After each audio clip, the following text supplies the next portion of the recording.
We're recording. We are recording. Yeah. I'm recording it now. Okay, go ahead. Jesus, you should have told me sooner. Go ahead. Anyway, welcome to... Wait, I've seen it before. Why so? Or... Episode 4. Oh, I was telling you this is episode 4. Because this is episode 4, yes, indeed. Unless you decide to release this after the... No. We're gonna do this as episode 4. Oh, okay. Great. Yeah, I think it's good. How are you doing, Ali? I'm doing great. I was doing great until I got reminded to watch this other next episode movies. subject. Yeah, but it's okay. It's okay. I mean, the world is coming to an end. I like the French film. I dislike the Guy Ritchie movie. You like French films, Ali? I liked French film. Do you like Jean-Luc Godard? Do you like Breathless? I do like Breathless. Actually, I do like Breathless. But it's because it's Truffaut's movie rather than Godard's. Anyway. Yeah, I mean, he did wrote the movie. Yeah. We'll do an episode on that then. Okay. I'm sure it might have gotten a remake or something. I'm sure Breathless. I think there is probably at least adaptations of it. I'm pretty sure there must be. Mm-hmm. If there's, we'll do it. Yeah. In an episode on it. If not, we can look. I don't want to. Let's look at another. We can look at Truffaut movie. We can look at a Truffaut movie. I agree. Between those three, I think I've said before, but Truffaut is my favorite because his style was quite different from Godard's. For me, it's Truffaut, Chabrol. Then Bresson. No, Bresson wasn't part of the new wave. I don't know. I always consider him part of it. He wasn't officially in the movement, though. It was probably not. Yeah. He wasn't, historically speaking, because he was quite older than both of them, both Truffaut and... Precisely, and he wasn't in the movement as in officially. They were friends, they hung out, they did shit together. Yeah, that is true. But he didn't do any of that, and the thing is that it's like Iranian New Wave. The official ones are Kimyai, Tahvai, and Mehjui, even though Ali Hatami was also making movies back then. Yeah, that makes sense. But we're not talking about those people. We're talking about... What's the director? Come on, go up. This dude, Nicholas Boukrieff, sorry. Yeah, he is, I think, Russian-French. I'm not so sure. So that's why I like him. Okay. He's not completely French. He's a French screenwriter. Where was he born? Where were you? Oh my God! He's completely French. Apparently. Oh my God! He just has a very Russian name. Yeah. Nicholas Boukrieff. Or if he was Persian, Boukrieff. Yeah. Anyways. Anyways. He made a movie in 2004 called Cash Truck. And that movie was remade just this year. Yeah. By none other than Guy Ritchie, of all people. Yeah. And we're going to talk about those two movies. Yes. And... I mean, we just watched Between Two Ferns before we started recording. I wanted to say we could have named our podcast Between Two Movies. Yeah, that's not a bad idea, but sometimes it might not be two movies. Yeah, that's the problem. Probably in a future episode. Before we start, we were talking about this before I pushed the record button, but I wanted to keep it for the podcast. Go to Jean Dujardin's. He's in the movie, by the way, and he was in Lucky Luke. I'm sure of it. He was Lucky Luke, but I don't remember which version. Le Daltons. Is it? Yeah. Yeah. It's this one. It's not even Lucky Luke. It's the movie about the Daltons. Directed by Philip Heim. I'm sure Jordan... With a budget of $42 million, Jesus. It is one of the most expensive non-English language films. It's even more than The Prophet made by Majid Majidi. Oh my God, that masterpiece. So who's... Till Schweiger is Lucky Luke. Oh my Luke. God, and who was Jean Dujardin? And Jean Dujardin was a cowboy. Okay. I have not seen this movie, or at least maybe I've seen it. I can't remember it. That's the thing. I saw a Lucky Luke movie, a live action one that I remember. I don't remember which one was it. We might have Yeah. Maybe we'll talk about it in the future. We should do one on Asterix and Obelix movies. Because one of them actually has Alain Delon in it. Yeah, I know. The 2006 one, I think. Yeah, he's Caesar, I think. I was never into those books. Not that I wasn't into those books. Let me clarify. Wow. I just never got around to buying the books because I was so much up Tintin's ass back then. Well, you sold a Frenchman for another... Was Hergé French? He was Belgian. Belgian, yeah. He wrote the French for Belgian. Who yeah. cares? I can give you a few of those books. I think I have them. Yeah. They're easy to read. You're a big fan? I'm a big fan. I'm a bigger fan of them than Tintin, to be honest. That's good. But it's because I always love... They have a great game, by the way. Asterix, yeah, there were a couple of games, I think. This one was like platformer and beat 'em up kind of thing. Yeah, I think it's the video game adaptation of the movie, I think. I'm not so sure. No, it was fun. Anyways, back to Cash Truck. And Wrath of Man. Wrath of Man. Which one do you want to talk about first? Let's talk about the original one, I guess. Yeah, because... which Ali liked. Yeah, In case you didn't know, Ali is kind of really racist toward French people. Yeah. For no reason whatsoever. Francophobe. Because I think if you like French people, you'll be Francophile. So the opposite of that is Francophobe. I'm Francophobe. I really don't like French movies, to be honest.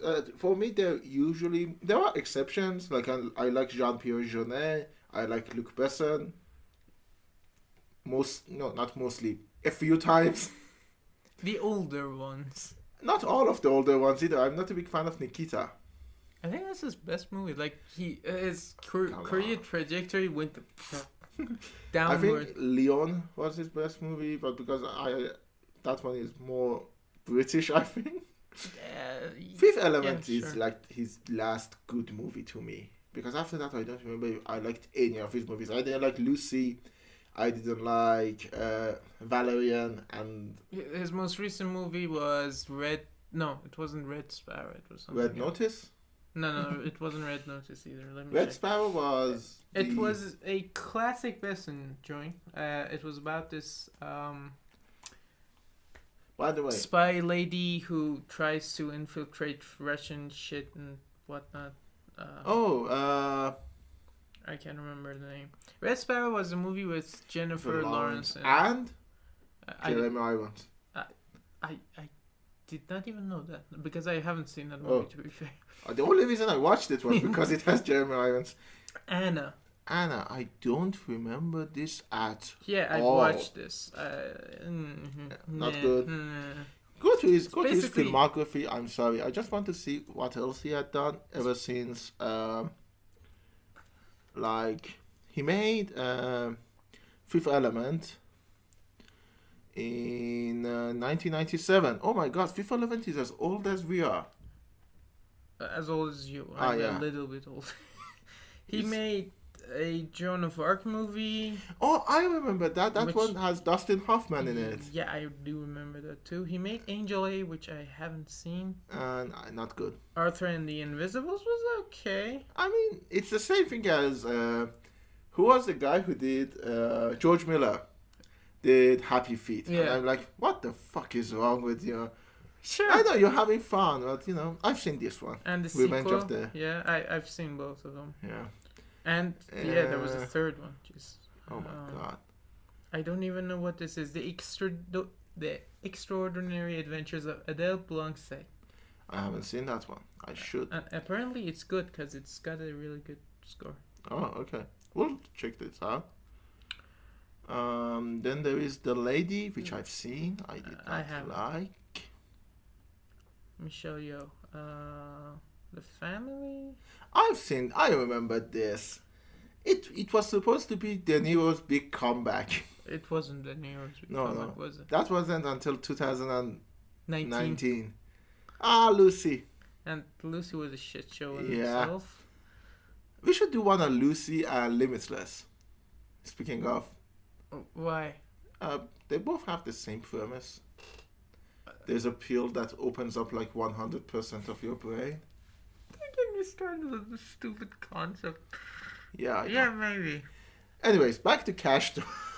We have veered very far. It's hard. Okay, let's first of all take a break, I think. Yeah. And then by the way, when we come have back, cake. Yeah, let's tell them because it's you're gonna hear me chew a lot.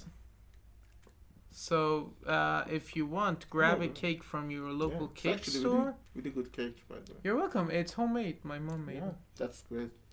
You're welcome. Thank you. You're welcome. Anyways, let's take a break and we'll be back.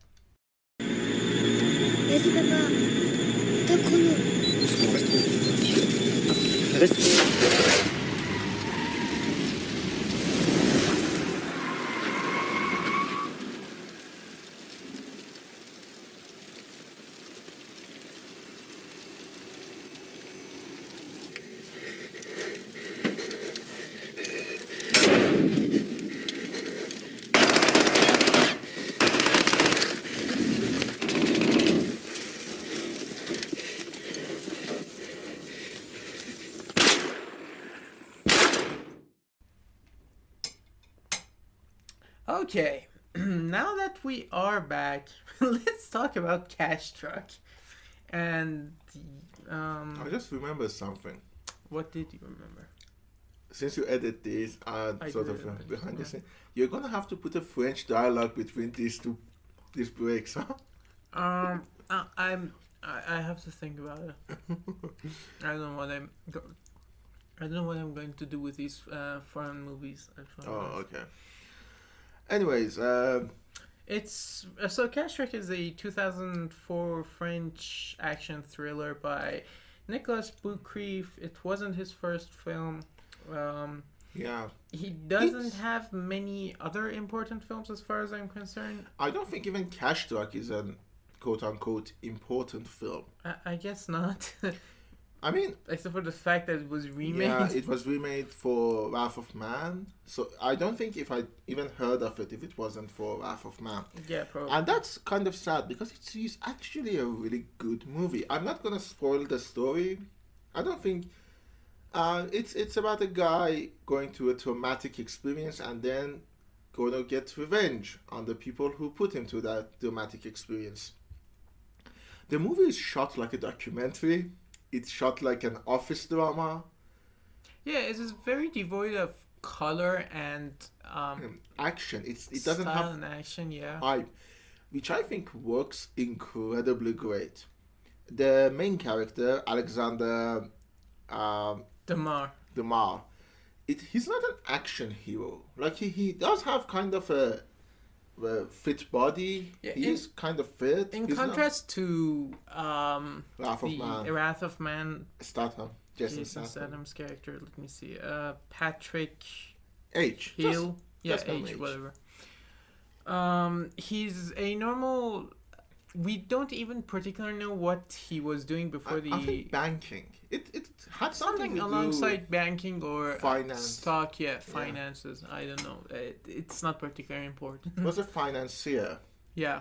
Pick up his career. That looks pretty rank. Well, it's rank. It's a bank cashier.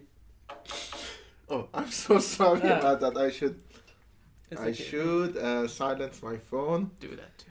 I completely forgot to do this. It's alright. Anyways, I think we should do a premise, so kind of because we've done it before. Yeah. I mean, there is the cash trucks. For those of you who don't know, are these big armored trucks that deliver cash. They are incredibly hard to rob. Basically, that's the idea behind them. Yeah. And the story is that one of these gets robbed, and in the aftermath of that robbery, in both versions, an innocent person dies, and another one survives. And the one that survives goes into that cash truck company that operates those cash trucks, trying to figure out what happened and who robbed them. Now, this is where the two stories kind of diverge, I think, because in the original, there isn't no vendetta or anything. He just wants to know who did it. So it's like he's going in with the idea of finding the guy on the inside. Yeah. He doesn't know there is a guy on the inside. He just hopes that he gets robbed by the same people. And it's kind of weird. He gets robbed by the same... It sort of is an afterthought that, oh, there is a guy on the inside, which is... I'm not going to say who it is. No. Which is actually a positive, I think. So both of us, I think, we watched Wrath of Man first and then Cash Track. Yeah. The thing that works really well with Cash Track is, just as Ali said, the fact that it's not an action movie. It's a thriller. It's a suspenseful movie. Like, we knew based on Wrath of Man, we knew there was going to be an inside man, but we didn't know who it was going to be. And unlike Wrath of Man kind of gave it away. Yeah, it telegraphs it quite clearly in many points during the film. Yeah, but this one actually because you have no idea who the robbers are. It's not a personal vendetta story, which I love. It's not like, oh, I'm gonna get these people and I'm just the fucking guy, I'm sorry for it, has a condition of seizure. Yeah, he has seizures. Yeah, we're talking about Cash Truck here, by the way. Yeah. He has seizure. He's not physically fit. He gets shot a couple of times. And spoiler alert, at the end of the movie, he fucking dies. Yeah. So that makes it kind of interesting to me, which is something...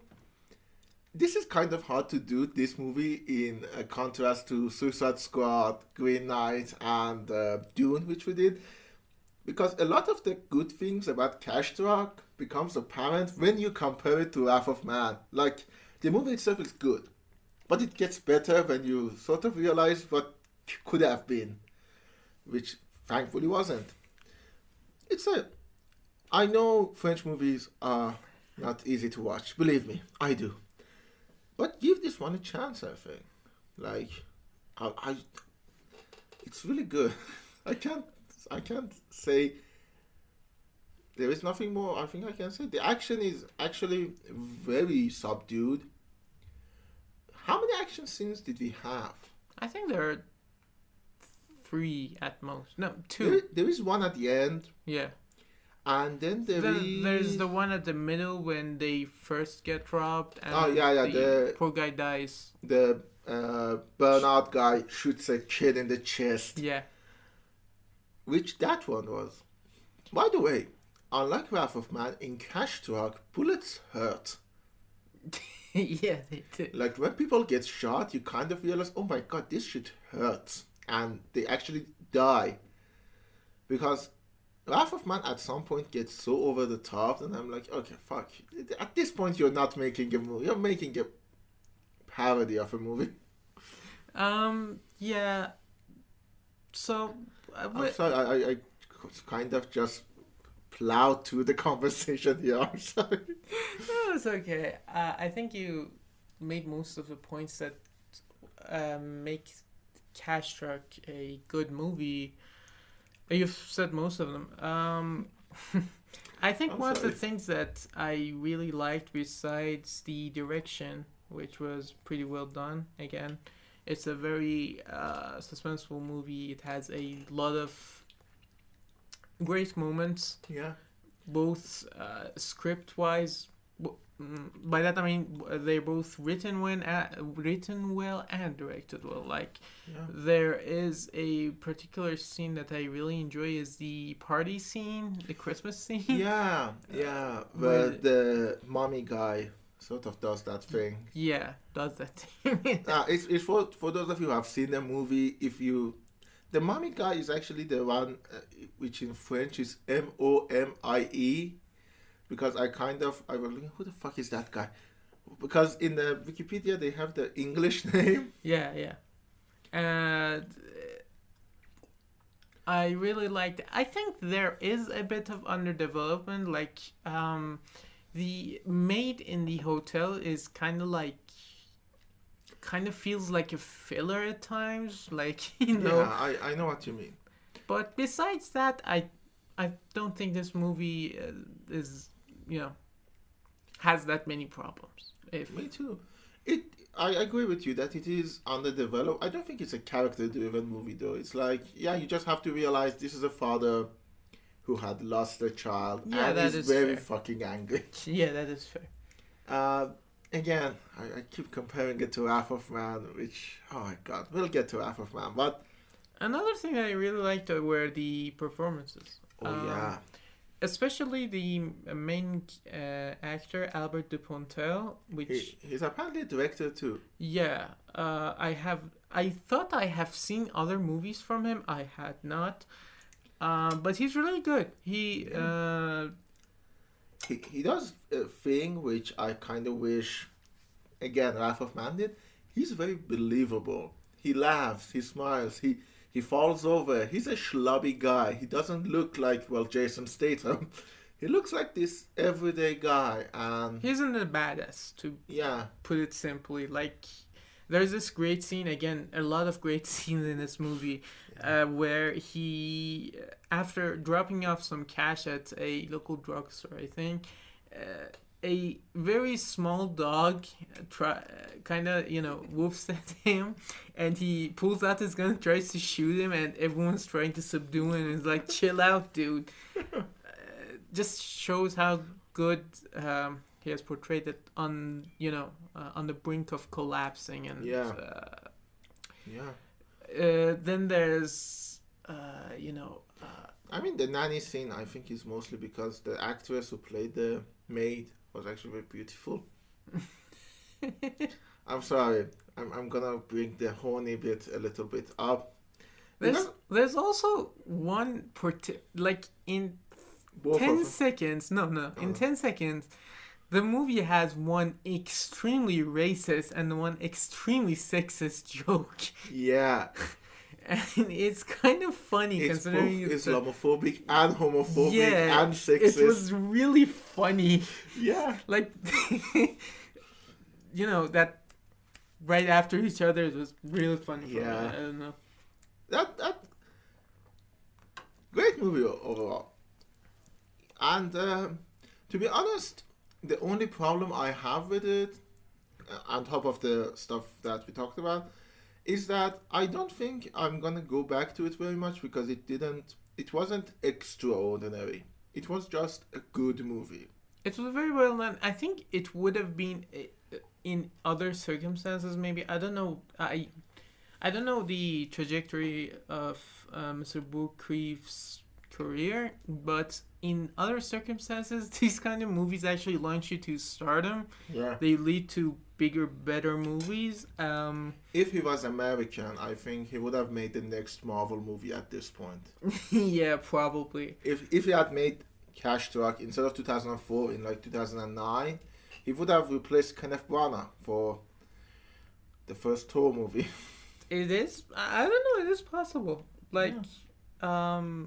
I haven't seen, again, we haven't seen his other movies. The most important one was Made in France, which, if you didn't know, this movie had a troubled history because of the terrorist attacks in 2015. It was just released straight to VOD. You haven't seen his other movies? No. He was a producer on Silent Hill. He was a writer on Silent Hill. He was a writer on Silent Hill. He was a writer and consulting producer for the best movie. It's not that bad. It's not good but either. It's not that bad either. Yeah. Anyways, I do recommend Cash Truck. I think you'll recommend it too, if I'm not speaking for you. Yeah, I do recommend it. It's 1 hour and a half too. Like, it's not overly long. Again, bringing back to Wrath of Man, which is around 2 hours. Yeah. It does drag on a lot. Yeah. Don't expect an action movie. Don't expect to Die Hard. Go into it with the frame of mind of, like, I don't know, something a really French movie. It's. I think the best thing I can say about it, it's an office drama, with guns. Yeah, that's a good description. If it's the Steve Carell office instead of paper, they were the Cash Truck company and they had guns. Yeah, that's fair. You even have the Rainn Wilson character, which is Bernard, I think. The asshole who everyone hates. So yeah, both of us recommend it. Yeah. And watch it. And we should take a break and come back with Wrath of Man. This is going to be a short episode, I think. Three of us to take the money anyway. Dave, you just worry about putting your arsehole back in your arsehole and leave this to me.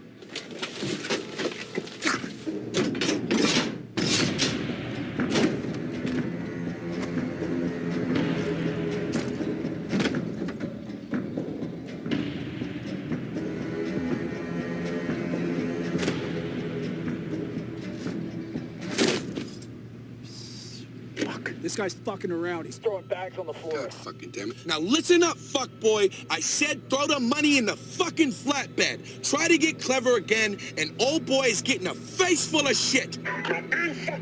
Just do what he says. These guys are fucking serious.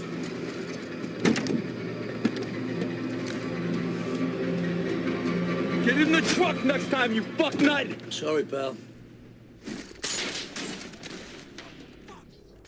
And we're back. We're back. Wrath of Man. Back where? Back to the Wrath of Man. Okay, that was corny.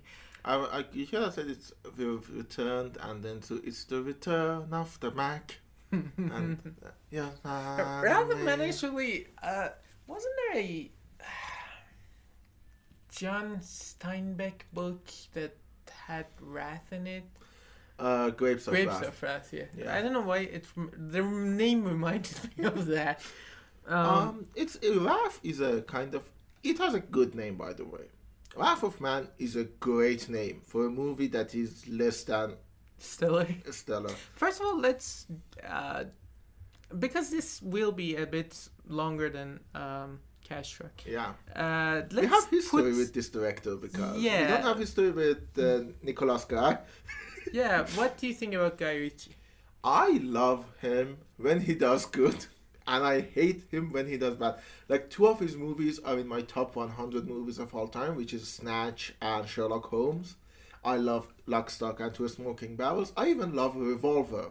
I even like Rock and Roller. My first movie, actually, with him was Rock and Roller. Rock and Roller is a great movie. I see Rock and Roller sort of as a diet Snatch, so I was like, yeah, it's good, but Snatch was better.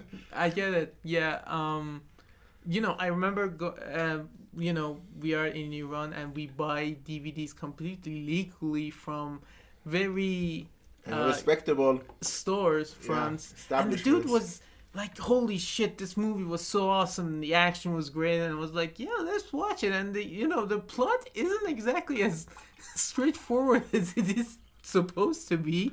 Of course not. And I'm like, okay, this is actually kind of fun, but kind of confusing too.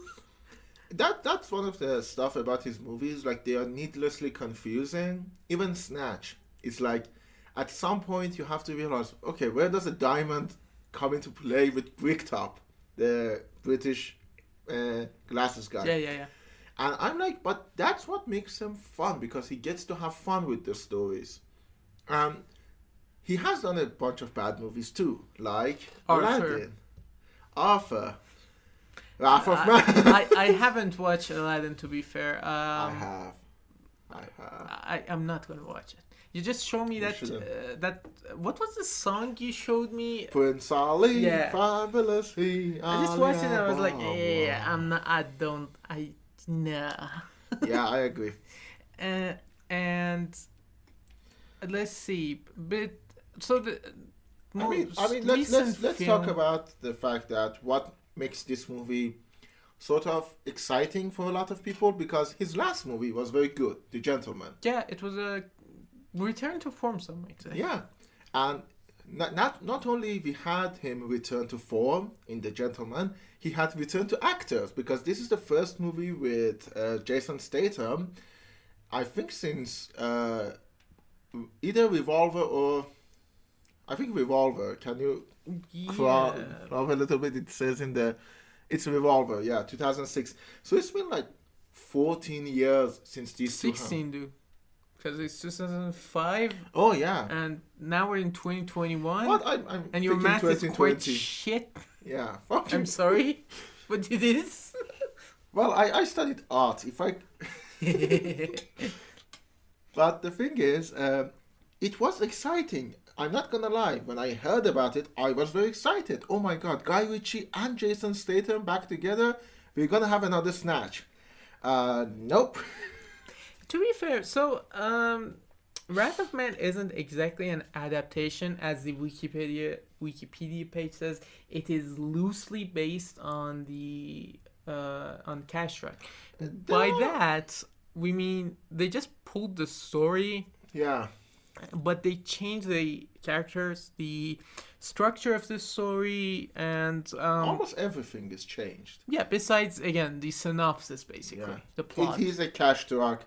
It is someone trying to get revenge, and it is someone on the inside. These are all the changes. The same thing. The same things. I'm sorry. Yeah. The changes are massive. To be honest, I think everything they changed made it worse. I think on paper there is some merit to what he was trying to do. So, first of all, this movie isn't told in a linear structure. Like, I can't remember the last... Guy Ritchie usually tries to do this, but not as convoluted as like this. At least I can't remember something like this. He jumps... Basically, it's like 5 times you start the story from the beginning, and they all come to a point at the end. It's kind of ambitious, but it doesn't work. And, I mean, to be honest, the structure does work. I think the biggest problem with this movie is that it is a serious action movie, and it shouldn't be. Because for a serious action movie, doing a lot of these things and then trying to pass it off as, no, this is just cool action stuff, it doesn't work. Because, okay, if it's just cool action stuff, you shouldn't be this convoluted. If it's supposed to be this convoluted, you need to do more with it. I think that's the problem. This is a movie that doesn't know what it wants to do. Yeah, I guess so. By the way, when the most exciting scene of your movie is Jason Statham telling to Post Malone to suck his own dick, you're doing something wrong. Where do we start? Let's start with... Let's start with Jason Statham now. Before we go there, what are your thoughts on Guy Ritchie? Again, I like him. He's not... I don't think he's the best action maker out there, but he is good at what he does. I wish he wasn't so... I don't know. He wasn't so visual driven, I guess. In some movies, like King Arthur is so bad in that regard. Like it completely throws away the characters. Just focuses on doing something like Lord of the Rings, which do you expect a good story about King Arthur? Oh wait, let's plug our last episode. Sir Gawain. Sir Gawain. Watch the Gawain now. I started a playthrough of Divinity Original Sin 2 and I named my character Gawain. So stay tuned for more adventures. Yeah. Anyways, let's talk about Jason Statham. I don't think the problem is Guy Ritchie in particular. I think the problem is, at least, I don't know, did he write this? Like, he wrote this movie with two other people. Including the guy who I think wrote the original movie, right? No. Because the original movie was wrote by Bookrif himself. Oh, okay. Anyway. Yeah. I think, so, one of the biggest problems, I think, with this movie is Statham, which... is again Jason Statham. I mean, come on, man. Show us something else. To be fair to Mr. Statham, Guy Ritchie has worked him good before, so I'm kind of thinking it's a shared blame. Like, I know Statham is being a Statham, like, I'm the cool action guy, yeah. But it's like, Ritchie, you remember when the Statham used to be funny in Snatch? That was many, many movies ago. Like that, I haven't seen a role that is... Hobbs and Shaw. He was funny in there. He has his quips. Some of them work, some of them don't. But like besides that, I don't know. I can't think of any movie that Jason Statham wasn't a cold-hearted, assassin who basically fucked every woman on the planet and then killed every man. And this just continues on that trend. Yeah, and I think see what you mean. The cast around him, Holt McCallany, who is a star on Mindhunter too. I don't know if you've seen that. I've seen Mindhunter, yes. Holt McCallany is Bullet, right? In The Wrath of Man. Yeah, the spoiler, the traitor. Yeah, the Bullet. Yeah, Bullet. Yeah. You have Josh Hartnett, Jeffrey Donovan, Scott Eastwood. Oh my god. Okay. We need to talk about Scott Eastwood because he has all the acting prowess of his father, and that is not a compliment. all the wrong acting prowess. Come on. Clint isn't a good actor. He has good parts. He has good parts, but maybe not recently, but he was good in like $1 Million Baby and Unforgettable. Like he played the old man role very well. Because he got old. Because he got old. I kind of remember this quote by Clint Eastwood. He was talking about De Niro. He would always say, "Wow, working with De Niro is so great. I'm working with an actor." And he used to say this about Eastwood. He said Clint Eastwood, as an actor, has two expressions. With hat and without hat. And so, when he got old, he could play the old guy. Scott Eastwood is really bad in this movie. Scott Eastwood has been bad in every movie I've seen. Yeah, he has a shitty western called Diablo, which I don't recommend anyone check out. I've seen the trailers. I haven't watched the movie. It's really bad. It's really bad. But Scott Eastwood is the only thing he has that is going for him is his eyes, which is the same shit that would go for his dad. And also his name. Yeah, his name is Eastwood. He has an and in the movie. It's and Scott Eastwood. And so it's like, wow, really? Andy Garcia is in your movie and Scott Eastwood gets the and. I mean, Andy Garcia has fallen off the grace, I know. He used to be in Godfather Part 3. No, it doesn't count. He used to be in Untouchables. He used to be in Ocean's 11. He was the bad guy in Ocean's 11. But I think, again, we were talking about... the cast. Yeah, the cast is one of the biggest problems with this movie. It's very unbalanced. Some of them are good, some of them are not good. In contrast to Cash Strike, which all of them were very good. Jean Dujardin, by the way, he was real good in that movie too. I forgot. And one of the things I liked about Cash Strike, which this movie doesn't have much, is that Cash Strike did have a lot of character in spite of being a relatively small budget movie. Like, one of the things that I liked about that movie was the ending credit. It was real funny and well done. In Wrath of Man, everything is so serious and so devoid of heart and not... Okay. This is a good place for me to sort of interject here. I'm sorry. Yeah, it's okay. This is a thing I like about Guy Ritchie, is that look at all of his good movies. Revolver, Rock and Roller, Snatch, Lock, Stock, Two Smoking Barrels, Sherlock Holmes. Yeah. And even The Gentleman. They're all funny movies. Yeah, they have a lot of good jokes, some bad jokes even. But the bad jokes are even good too. Most of them land. Yeah. And so it's like... when he tries to do a serious action movie, I think he loses a lot of heart, as you said. Because without the humor, his style doesn't really work. No, it becomes very drab and boring. Like, exactly. Let me just check another movie of his I have in my mind. I can't remember the name though. It should go to filmography. By the way, Guy Ritchie used to be married to Madonna. That's another... That's a really hard marriage, if I'm honest. Yeah. Oh, he did The Man from U.N.C.L.E., which I didn't like. I mean, that movie had jokes, but... Yeah.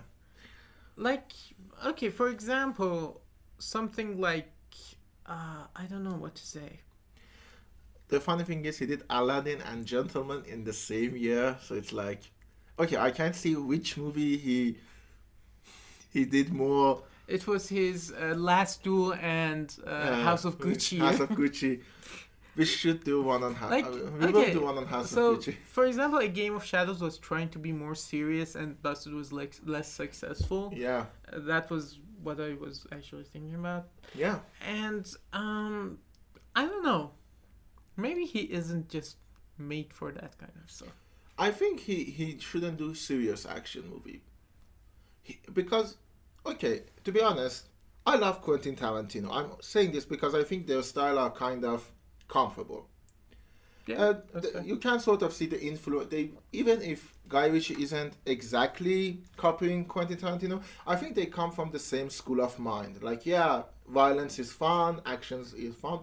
I like Quentin Tarantino. I would hate to see Quentin Tarantino do Apocalypse Now. I mean, he probably can't. Yeah, he can't spend 3 years on a movie in the jungle, but you know what I mean. Like, yeah. I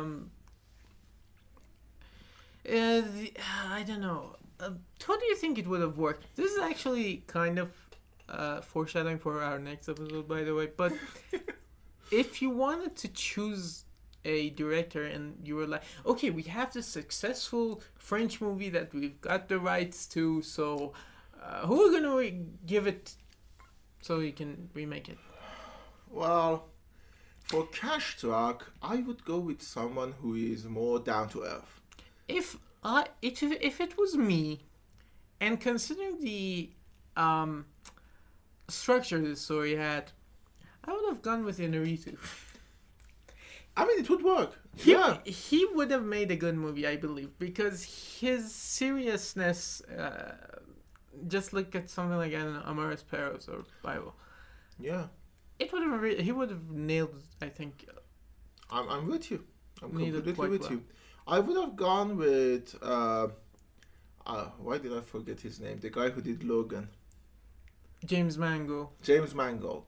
Because Mangold has a sort of very down-to-earth style when he wants to have. When he wants that, that's it. Yeah, because Logan doesn't really have it, but Copland really is down-to-earth, I think. Yeah. So I think that he would have been a good choice. I think I wouldn't have given it to Guy Ritchie. I wouldn't have given it to Quentin Tarantino. I wouldn't have given it to Robert Rodriguez. Like, these people, these ultra postmodernist douchebags, they need to have fun, I think. And if you take away the fun from them, you're going to end up with something really bad. The same thing not even with bad, Robert Rodriguez and Alita Battle Angel. I haven't seen that movie, if I'm honest. Well, yeah, I'm sure you heard about it, but the thing is, I think the reason that movie kind of sucks, it's not a bad movie. But, it's Robert Rodriguez not being able to be Robert Rodriguez. It's like, why would you bring these stylized guys? This also works for our next episode. Why would you bring these highly stylized guys, giving them a movie that has a style already, and tell them to dumb it down as much as they can? In the case of this episode and Cash Tracking Wrath of Man, I think it's actually the opposite. Like, if I imagine I was a Hollywood producer, I watched this movie and it was like, I don't know, it feels kind of low key and just not enough bang to it. So let's give it to Guy Ritchie, because he is the definition of bang in some cases, many cases some might suggest, and that is at least the the line of thinking, I thought about. But just no humor, no soul. Like, I genuinely didn't care about H's son dying, and I was like, yeah, okay, who cares? Me either. The good thing is, I'm kind of excited for his next movie.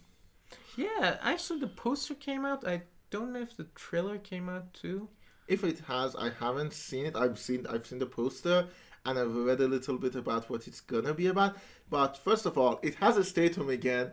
but it looks fun. Yeah, it does look fun. It has Aubrey Plaza in it. Yeah, which she's like great. it. And it's about spies and all of that. I know once when he did Spies, The Man from U.N.C.L.E. wasn't really good. But I think that is also a problem with the... Maybe this time it will be different. Yeah, maybe... We are like those housewives that get beaten by their husband and like, he didn't mean that. You know, the thing with The Man from U.N.C.L.E. was, I think the part that everyone was let down by was actually the cast. Like, it had Armie Hammer and Henry Cavill, and both of those people are not good actors. Especially Henry Cavill. I don't know how he got his reputation. I think he's a cool dude. He's a gamer, He's whatever. a hot dude. That's the reason he got his reputation. He's not a good actor, guys. I haven't seen Witcher, to be fair. Maybe he's good in that, but I haven't either. all the other stuff that I've seen from him, he just... Wasn't he good in Enola Holmes as Sherlock Holmes? I love that joke.